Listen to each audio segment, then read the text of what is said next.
नमस्कार दोस्तों, कदम के आज के वीडियो में आप सभी का स्वागत है। तो नया मॉड्यूल सीख रहे हैं हम पद्य साहित्य का। हमने नया मॉड्यूल शुरू किया है। इस बार आपके लिए उत्तर लेखन अभ्यास भी साथ में शामिल किया गया है और चुनिंदा जो बच्चे हैं उनके उत्तर भी हम चेक करवाने की कोशिश कर रहे हैं। तो जिनको उत्तर साथ साथ चेक करवाने हैं वो जो नंबर दिए गए हैं मॉड्यूल के साथ उस नंबर पर संपर्क कर सकते हैं। बाकी आप अपना रिवीजन करते रहिए। जो शेड्यूल आपको दिया जा रहा है टेलीग्राम चैनल पर उसको आप फॉलो करते रहिए। जो बच्चे पहली बार वीडियो देख रहे हैं उनको मैं बता दूं कि एक एक दिन का और वीक का टारगेट लेकर हम हिंदी साहित्य के पूरे सिलेबस को तैयार करने की कोशिश करते हैं और उसके साथ साथ हम प्रश्नोत्तर के माध्यम से भी अपने जो टॉपिक सीखे हैं उनका उत्तर लेखन भी करने की कोशिश करते हैं। तो चलिए आज का वीडियो शुरू करते हैं।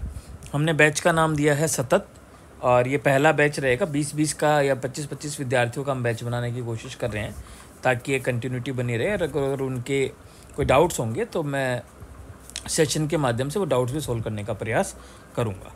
ठीक है, तो कल हम देख चुके थे, देखिए ये सिलेबस आपके साथ शेयर किया गया था। तो कल हम देख चुके थे ये वाला पार्ट पूरा, ये वाला पार्ट, इससे जुड़े हुए ये प्रश्न आपके साथ शेयर किए जा चुके हैं।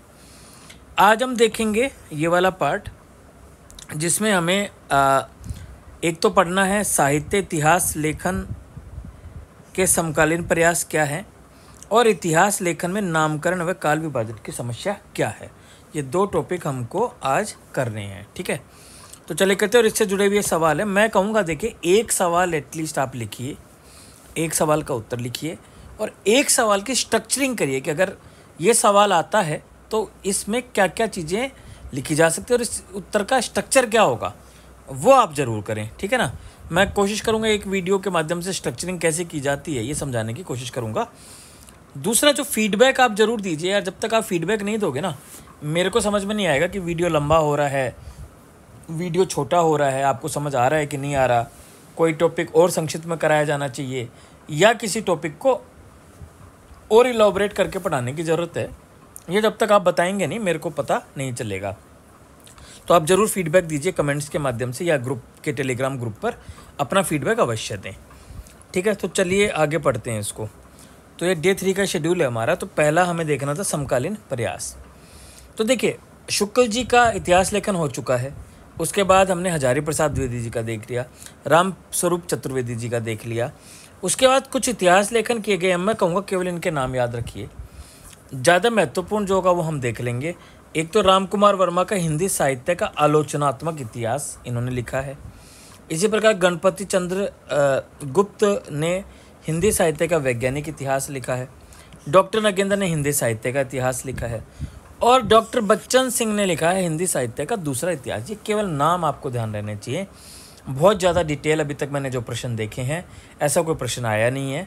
तो केवल अगर आ जाता है तो आपको थोड़ा सा आइडिया होना चाहिए कि इस प्रकार से ये लिखे गए हैं।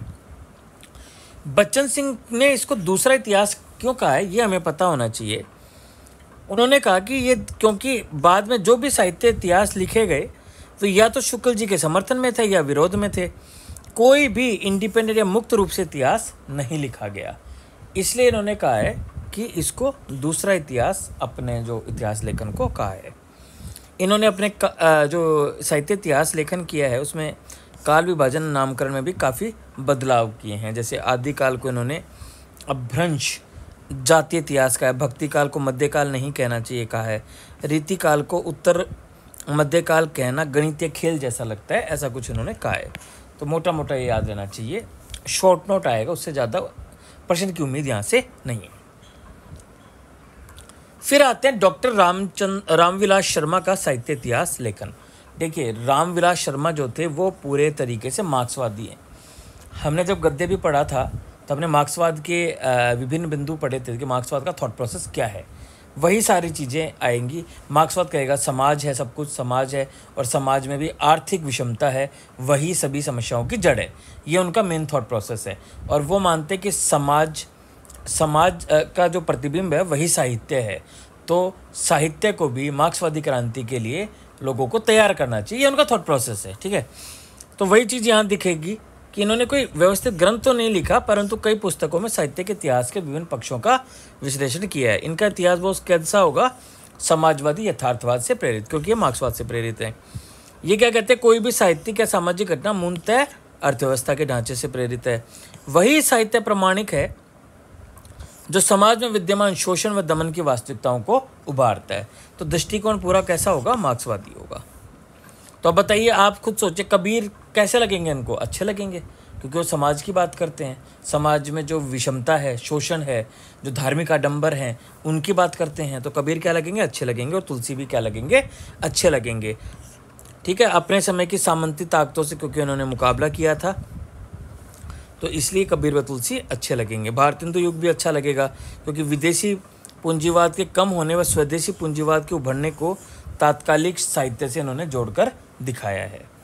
प्रेमचंद इन्हों बहुत ही अच्छे लगेंगे, कि प्रेमचंद जैसा सामाजिक यथार्थवादी रचनाकार तो पूरे हिंदी साहित्य में नहीं मिलता। तो इन्हीं का वो कथन था जो मैंने पिछली बार भी आपको याद कराया था, कि प्रेमचंद के लिए इससे बेहतर कथन क्या होगा कि 1915 से 1936 का अगर साहित्य इतिहास नष्ट हो जाए तो प्रेमचंद के उपन्यासों व कहानियों के आधार पर इसे ज़्यादा प्रमाणिकता से लिखा जा सकता है। देखिए, हिंदी गोल है, ठीक है ना, कैसे वो कोटेशन आप यहाँ यूज़ कर सकते हो, ये कोटेशन वहाँ यूज़ कर सकते हो। कुछ लिमिटेड चीज़ अगर आप याद कर लेते हो तो उनके यूज़ केसेस डिफरेंट आ जाते हैं, ठीक है। लेकिन एक चीज़ अच्छी थी इनकी, कि एक अंधानुकरण नहीं करते हैं मार्क्सवादी विचारधारा का। इन्होंने पहली बार किसानों को भी अपने इसमें शामिल किया, ठीक है। तो ये आप पढ़ लेना, कुछ खास नहीं है। एक महत्वपूर्ण इनका जो था वो था हिंदी जाति। हिंदी जाति से तात्पर्य है कि हिंदी बोलने वालों लोगों का समूह, हिंदी भाषा बोलने वाले लोगों का समूह, इन्होंने एक हिंदी जाति का है। जाति मतलब भाषा बोलने वालों का समूह। यही सारी चीज़ें यहाँ लिखी हैं, पढ़ लेना आप, ठीक है। बस ये अवधारणा इन्होंने दी थी। काल विभाजन मैंने बताया था, और एक बार और ये काल विभाजन आप देख लेंगे। इन्होंने लोक जागरण का काव्य भी कहा है। कहते हैं कि दो धाराएं पहले से थी। एक लोक जागरण का काव्य भक्ति काल का पर्याय नहीं था, बल्कि जो काव्य सामंती रूढ़ियों से रहित है वही लोक जागरण का काव्य है, और यही चेतना भारतेंदु के में दिखती है, ठीक है। ठीक है, आप ये निष्कर्ष वगैरह पढ़ लेंगे, मुझे कोई महत्वपूर्ण समझाने लायक नहीं लग रहा है, तो मैं इसको छोड़ दे रहा हूँ, ठीक है।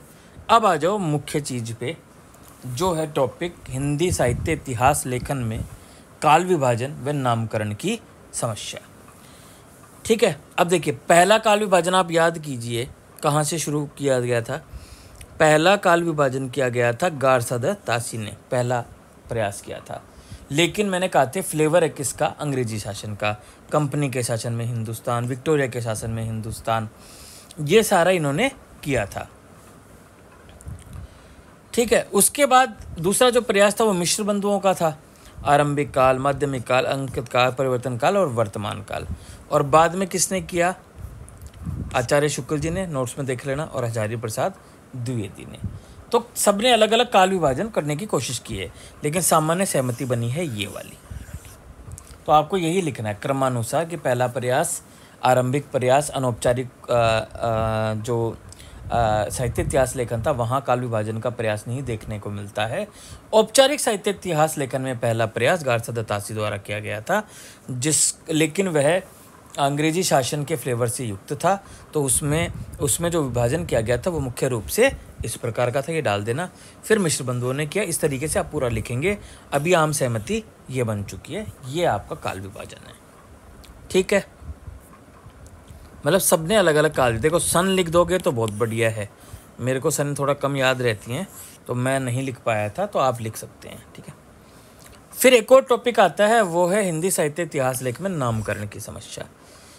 तो देखिए, जो पुराना पढ़ा वही रिपीट चल रहा है। कोई ऐसा नहीं समझे कि भाई बहुत जल्दी सर ने पढ़ा दिया है, क्योंकि मैंने पिछले वीडियो में बहुत टाइम दी है, 40-45 मिनट का वो वीडियो है, वो अगर आप देख लेंगे तो पूरी कॉन्सेप्चुअल क्लैरिटी आ जाएगी, तो ये जल्दी नहीं लगेगा। अब देखिए, किसी भी साहित्य के इतिहास में प्रथम समस्या काल विभाजन की व द्वितीय उन कालखंडों के सही नामकरण की होती है। नामकरण का आधार क्या हो सकता है, क्यों नामकरण दें? तो पहला हो सकता है कि उस दौरान कौन सी साहित्यिक प्रवृत्तियां केंद्र में थी, उसके आधार पर। जैसे भक्ति काल है ना,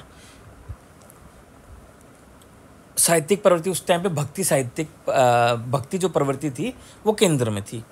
दूसरा कारण हो सकता है, दूसरा आधार हो सकता है वह कारण जिसने तात्कालिक साहित्य के स्वरूप के निर्धारण में सर्वाधिक महत्वपूर्ण भूमिका निभाई हो।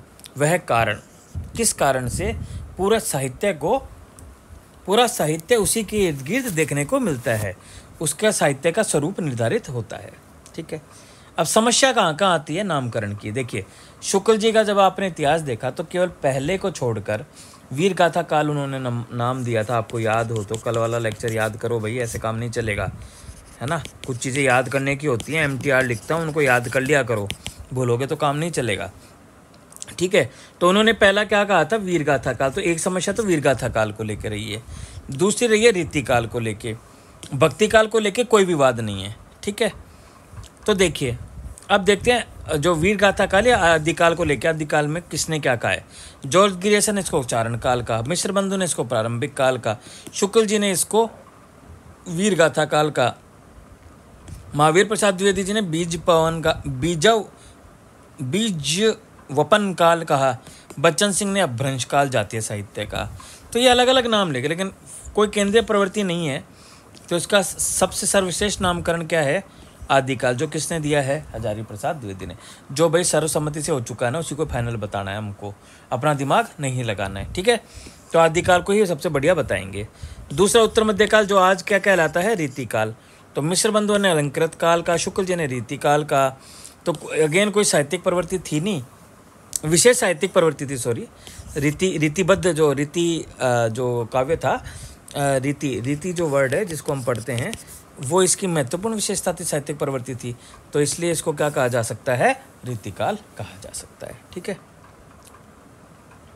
फिर आएगा कि नामकरण की कुछ समस्या आधुनिक कालखंड के कुछ खंडों को लेकर है, लेकिन अब सर्वसम्मति बन चुकी है। अब जो आपको याद है ना, ये सारे अब तक के जो हमने पढ़े हैं या आगे पढ़ेंगे, ये सब डाल देना। ठीक है, और इसके कुछ विवाद हो तो ये यहाँ से आप डाल सकते हो। ठीक है, ठीक है। अब लास्ट 2 टॉपिक रह गए हैं छोटे छोटे। इतिहास दर्शन की समस्या, साहित्य इतिहास लेखन में इतिहास दर्शन की। तो शुरुआत से याद करो, मैंने कहा था साहित्य इतिहास दर्शन क्या है, कल समझाया आपको। फिर मैंने कैसे बताया कि शुरुआत में इतिहास दर्शन नहीं था, फिर बाद में ये डेवलप हुआ, शुक्ल जी के आते आते ये परिपक्वता लिया, उसके बाद में और इतिहास दर्शन हुआ, हजारी प्रसाद द्विवेदी जी ने अपना दिया, रामविलास शर्मा जी ने मार्क्सवाद की विचारधारा दी, विचारधारा के आवरण में देखा। तो ऐसे ही डेवलप होता गया। बस इसी यात्रा को आपको बताना है। शॉर्ट में मैं दिखा देता हूँ। साहित्य का इतिहास केवल तथ्यों से नहीं बनता, उस तथ्यों से अधिक व्याख्याओं का महत्व इसमें होता है। इतिहास बोध कल मैंने समझाया था, कोई इतिहासकार इतिहास के प्रति क्या दृष्टिकोण रखता है, उसकी दृष्टि में इतिहास का निर्माण किन तत्वों से होता है, उन तत्वों की आनुपातिक भूमिका क्या है। जैसे याद करो शुक्ल जी की इतिहास बोध, हमने जनता की चित्तवृत्तियाँ बदलती क्यों हैं, ये सारा समझा था। ठीक है, तो वही चीज़ें हैं। अब आरंभिक इतिहास लेकर नाम लिख देना है, कौन कौन से भक्तमाल, कविमाला, 84 वैष्णव की वार्ता, उनमें क्या था? इतिहास बोध नहीं था। मिश्र बंधु सब लिख दो। फिर इतिहास जैसे शुक्ल जी की, कल जनता की चित्तवृत्ति बदलती रहती है, फलाना डिकरा, ये सारे जो कल समझाए थे वो लिखने हैं।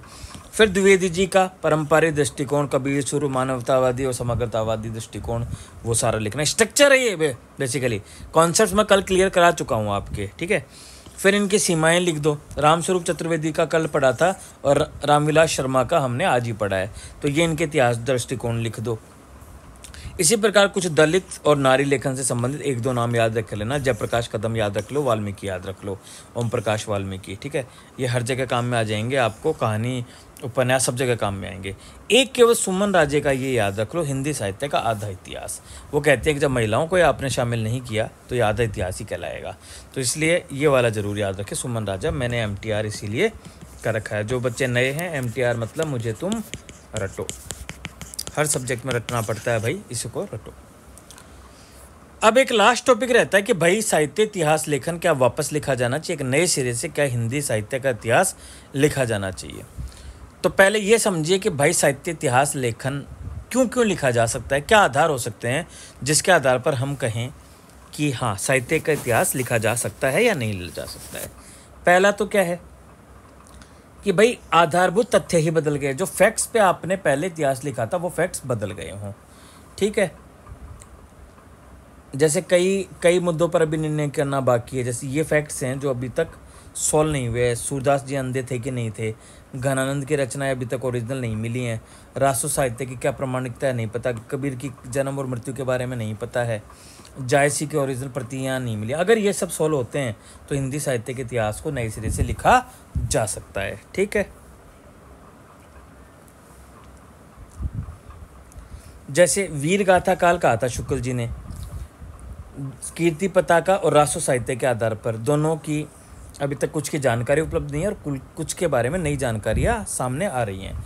तो अगर ऐसा कुछ होता है, ये चीज़ें क्लियर होती हैं, तो पुनर्लेखन करना पड़ सकता है। ठीक है, फिर आता है भाई दूसरा कारण कि दृष्टिकोण या इतिहास बहुत ही बदल गया। तो बदलता रहेगा, आने वाले टाइम में बदलता रहेगा। हर किसी का दृष्टिकोण अलग हो सकता है। शुक्ल जी का अलग था, द्विवेदी जी का अलग था, रामविलास शर्मा का अलग था, रामस्वरूप चतुर्वेदी जी का अलग था, सुमन राजे का अलग है, सबका अलग अलग होगा। तो इस आधार पर तो हमेशा पुनर्लेखन की आवश्यकता बनती रहेगी, क्योंकि हर किसी का दृष्टिकोण बदलता रहता है। तीसरा है कि भाई एक लंबे समय से 50-60 वर्ष बीत गए कि कोई इतिहास लेखन किया ही नहीं गया, एक गैप आ गया है। पर आप बताइए ऐसा गैप है क्या? नहीं, समय समय पर इतिहास के जो परंपरा है साहित्य इतिहास लेखन की, वो लगातार क्या है, सक्रिय है। तो ऐसा कोई कालखंड नहीं गुजरा है जिसकी वजह से ये कहें तो ये कारण पर्याप्त नज़र नहीं आता। ठीक है, तो बस यही चीज़ें मैंने यहाँ लिखी हैं। अंत में क्या बोलोगे? हाँ, हमेशा आवश्यकता बनी रहेगी। नया इतिहास ऐसा हो, सभी को शामिल करता हो, आचार्य शुक्ल जी का तत्व भी हो, द्विवेदी जी का भी हो, चतुर्वेदी जी का हो, इन सब को मिला के एक समग्र रूप से एक साहित्य इतिहास लेखन किया जा सकता है। ठीक है, तो ये आज का अपना टॉपिक हिंदी साहित्य इतिहास लेखन पूरा होता है भाई। उम्मीद है आपको अच्छा लगा होगा। मैं चाहूँगा फीडबैक मेरे को ज़रूर दें। मैं अगेन कह रहा हूँ, अगर मैं मेहनत कर रहा हूँ आप लोगों के लिए, तो फीडबैक एटलीस्ट मुझे समझ में आना चाहिए कि आप लोग ग्रेस कर पा रहे हैं, चीज़ें समझ में आ रही है, कोई वैल्यू एडिशन हो भी रहा है। नहीं हो रहा तो भाई मैं फिर क्यों मेहनत करूं, कोई मतलब नहीं है उस मेहनत का। तो आपका वैल्यू एडिशन हो रहा है कि नहीं हो रहा है, ये ज़रूर बताएं, कहीं किसी भी माध्यम से बताएं, पर फीडबैक ज़रूर दें कि भाई हाँ सर हमें अच्छा लग रहा है, आप रिविज़न करा पा रहे हैं और बहुत अच्छा लग रहा है, कुछ फ़ायदा हो रहा है। तो ये फीडबैक देते रहिए और लेक्चर ज़रूर अटेंड कीजिए। पिछला ज़रूर कर दे लेना भाई, अगर नहीं अटेंड किया है तो आज वाले की कॉन्सेप्चुअल क्लैरिटी नहीं आएगी, कल वाला अटेंड करना ज़रूरी है। 40-45 मिनट का वीडियो आपका पूरा सिलेबस रिवाइज करा देगा, या उसको पढ़ने के बाद आप सिलेबस पढ़ो तो और ज़्यादा क्लैरिटी आएगी। तो ज़रूर क्लास देखें और उसके बाद में आप आगे पढ़ें, आपकी ज़रूर मदद होगी, क्योंकि मैं भी उसी फेज़ से गुजरा हूँ जिससे आप गुजर रहे हैं। ठीक है, तो आज के लिए बस इतना ही। Thank you.